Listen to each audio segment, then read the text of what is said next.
My name is Tom Watton. My story is titled The Space Between. So I'm currently studying my A-levels. I'm doing French, philosophy and history.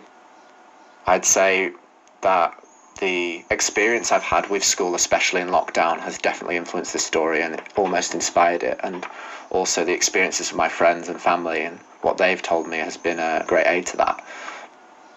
But I never mentioned the virus, which I found was quite helpful, that it was this threat, this kind of unknowing threat and unknowable threat. But I kind of drew definitely upon what I'd experienced staying at home for so long.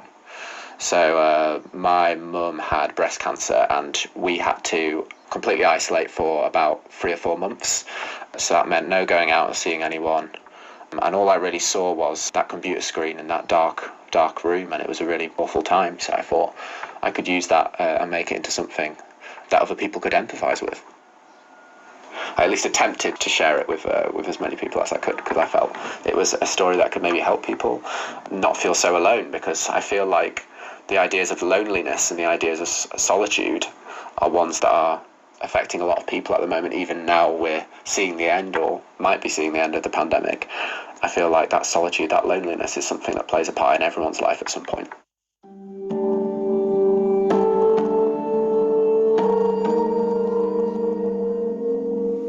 The Space Between by Tom Watton. Rose sat hunched in her seat. It was uncomfortable as usual, and the hours passed with her computer screen glaring and the light of each face she met flickering. Days seemed to pass like minutes, and the detachment between her world and the world behind that screen drifted further as the days grew darker. At least she was safe. At least her mother wouldn't be in danger from what's outside. She couldn't even remember the last time she had seen her friends in the real world, but that wasn't important. All she had to do was sit and watch the lessons, do as she was told, and all would get better. She knew it. Another flicker and a voice. "Good morning, and what a lovely one it is, folks. Are we all ready to finish off Macbeth today?" Not even a murmur came. The teacher sighed and grudgingly carried on. He knew he was teaching to a wall, but he carried on regardless. So Rose sat and stared, her eyes meandering from one corner of the screen to the next. "May, you're new to the class. Do you think you could explain why Macbeth had Fleance killed?" Rose's attention was drawn to 2 vivid green eyes and rows of ginger hair neatly curled. May sat upright at that moment and stared. She murmured, I'm sorry, sir. I haven't studied Macbeth before." Even through the plastic wires and bad reception, her voice had an angelic tone. Rose had not felt this way in a long time. The isolation had drained her of feeling and emotion each passing day, making the love of another human more of an alien concept. But before she could refocus, May had gone, and the small glimpse she had of her started to wane away in her mind. She would see her again. Next time. Each time she would wait patiently for the teacher to ask a question. All she wanted was a split second. 2 weeks later, when her patience had all but died, she was sat in her French class, daydreaming about that small moment, made the more poignant by her loneliness, stranded from the outside world.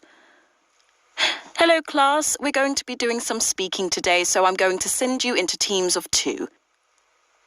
Rose woke to attention, and as the screen changed and the rest of her class disappeared, she was left alone. Held in suspense, she waited, eyes glued for May to appear. And she did. Her hair, that vibrant orange hair, reflected in the light of the screen. She looked at Rose strangely, her face recoiling slightly. Rose did not realize what was wrong. What could be wrong? She turned her own camera on to see her face. She saw the product of 2 years alone. Bagged eyes and matted hair.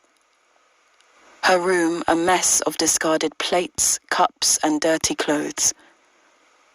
She left the call and sat there in darkness. She started to sob gently. her hands clenched in her hair. These years all wasted. What was even left of her? Rose had sacrificed her own life, 2 years of it to protect her mother. She closed the laptop. No more of this.